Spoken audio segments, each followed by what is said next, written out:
नमस्कार मित्रांनो, सेक्स आणि रावण यांचा काय संबंध आहे तो आजचा आपला विषय आहे आणि त्याच्याबद्दल मी तुम्हाला थोडक्यात माहिती द्यायचा मी प्रयत्न करतो आहे। मित्रांनो, मी आहे doctor Umesh. As a clinical sexologist म्हणून गेल्या 40 वर्षापासून तुम्हाला शास्त्रोक्त मार्गदर्शन द्यायचा किंवा सायंटिफिक माझे विचार तुमच्यासमोर ठेवण्याचा मी प्रयत्न करीत आहे। मित्रांनो, आजचा जो आपला विषय आहे की सेक्स आणि आपल्या शरीरातला रावण म्हणजे काय आणि तो आपला सेक्सवर कसा आपल्याला ॲफेक्ट करतो, सेक्स लाईफला कसा डिस्टर्ब करतो, त्याविषयी आज आपण माहिती घेऊया। इथं मी जे रावण तुम्हाला बोललेलं आहे त्याला म्हणतो आम्ही मेटाबॉलिक सिंड्रोम।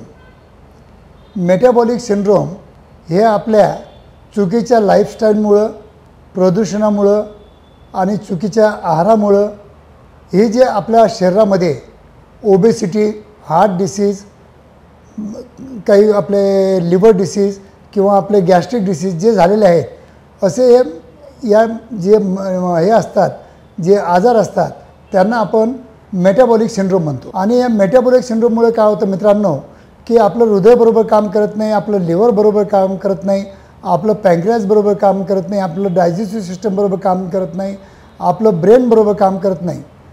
तर मित्रांनो, हे जर अवयव जे आपले महत्त्वाचे अवयव आहेत यांचं जर कार्य जर सुरळीत असलं तरच आपलं सेक्शुअल लाईफ चांगल्या प्रकारे आपण जगू शकतो।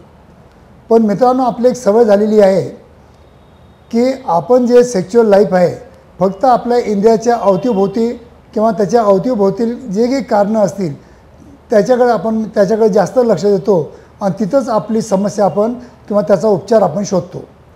कारण बरीच डॉक्टर किंवा बरीच हकीम हे जे आहेत, डायरेक्ट तुम्ही जर सांगितलं की मला शीघ्रपतन आहे, मला इरेक्टाईल डिस्फंक्शन आहे किंवा मला प्रीमॅच्युअर इजॅक्युलेशन आहे असं तुम्ही सांगितलं की डायरेक्ट तुम्हाला औषधी देतील। पण मित्रांनो, माझं कार्य असं नाही आहे।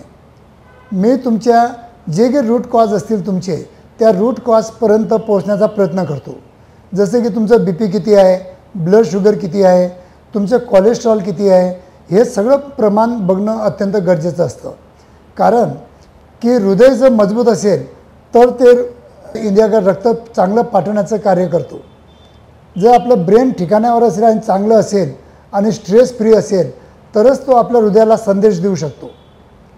आणि जर ब्रेन चांगलं असेल, हार्मोन चांगले असतील, आपल्या ग्रंथी जर चांगल्या काम करत असतील तरच आपली काम इच्छा होते। जर आपली काम इच्छा जर चांगली झाली तर आपल्या ब्रेनला संदेश जातो, आपला ब्रेन आपल्या हृदयाला संदेश देतो आणि आपल्या रक्तवाहिन्यातून हृदय इंद्रियाकडे रक्तपुरवठा करतो आणि त्यामुळे आपल्याला इंद्रियामध्ये ताठरता येते। पण तरी पण जर तुम्हाला ॲथेरोस्क्लेरोसिस असेल किंवा काही चरबीच्या गाठी रक्तवाहिन्यामध्ये काही अडथळे निर्माण करत असतील तरी आपल्याला डेफिनेटली इरेक्टाईल डिस्फंक्शन होऊ शकतं। पण मित्रांनो, ज्याप्रमाणे आपल्याला चेस्ट पेन होतं किंवा आपल्याला दम लागतो तर आपण ताबडतोब डॉक्टरांकडे जातो, ECG काढून घेतो, 2D इको करतो, कोलेस्ट्रॉल तपासून घेतो, सगळं रक्त तपासण्या करून घेतो। कारण की आपण हृदयरोगाला किंवा हार्ट अटॅकला जितकं आपण भेतो तितकं आपण इरेक्टाईल डिस्फंक्शनला त्याच्याबद्दल आपल्याला भीती वाटत नाही। आणि मी म्हणेल तुम्हाला इथंच तुम्ही चुकताय। कारण की जेव्हा तुम्हाला इरेक्टाईल डिस्फंक्शन होतं आहे दॅट डज मीन की तुमच्या इंद्रियाकडील रक्तपुरवठा कुठेतरी हॅम्पर होतो आहे, कुठेतरी कमी होतो आहे, तुमच्या रक्तवाहिन्यामध्ये काहीतरी गडबड झालेली आहे। पण मित्रांनो, ज्याप्रमाणे आम्ही हृदयाची अँजिओग्राफी करून आम्ही कुठं ब्लॉक आहे शोधतो, त्याप्रमाणे आपल्या समाजामध्ये किंवा डॉक्टर मंडळी किंवा आम्ही इंद्रियाकडच्या रक्तातील जे अडथळे आहेत ते बघण्यासाठी आम्ही पेनाईल अँजिओग्राफी करत नाही।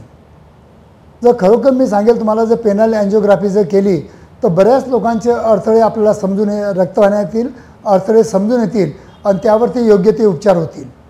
म्हणून मित्रांनो, मी तुम्हाला सांगतो की सेक्स आणि रावण याचा डायरेक्ट आपल्या सेक्शुअल लाईफवर डेफिनेटली फरक पडतो। कारण की हे जे मेटाबॉलिक सिंड्रोममुळे जे आपल्याला आजार होतात, लठ्ठपणा किंवा अजून हार्ट अटॅक किंवा BP असे जे आजार होतात, तर त्या आजारामुळं आपलं लैंगिक आयुष्य आपलं बर्बाद होऊ शकते, हे लक्षात ठेवा। पण तुम्हाला जर आजच नपुंसकता आली असेल तर डेफिनेटली तुम्हाला 2D इको, ECG आणि इतर ज्या तपासण्या असतात रक्ताच्या की lipid profile, liver function test, ह्या तपासण्या करणं, ब्लड शुगर ह्या तपासण्या करणं अत्यंत गरजेचं असतं. म्हणून मित्रांनो, इरेक्टाईल डिस्फंक्शनला तुम्ही लाईटली घेऊ नका. That is one of the serious disease in our life. आणि ती जर झाली असेल तर ताबडतोब इन्व्हेस्टिगेशन करून, ताबडतोब तज्ज्ञ डॉक्टरांकडून तुम्ही मार्गदर्शन घेऊन, ताबडतोब तज्ज्ञ डॉक्टरांच्या अंडरमध्ये तुम्ही जर प्रॉपर ट्रीटमेंट घेतलं तर इरेक्टाईल डिस्फंक्शनवर तर ट्रीटमेंट होणारच होणार, पण या रावणाला मारण्यासाठी पण मदत होणार. जर तुम्हाला याविषयी अजून काही प्रश्न असतील तुमच्या डोक्यामध्ये तर मला कॉमेंट बॉक्समध्ये नक्की विचारा. मी त्याचा उत्तर देण्याचा नक्की प्रयत्न करेल.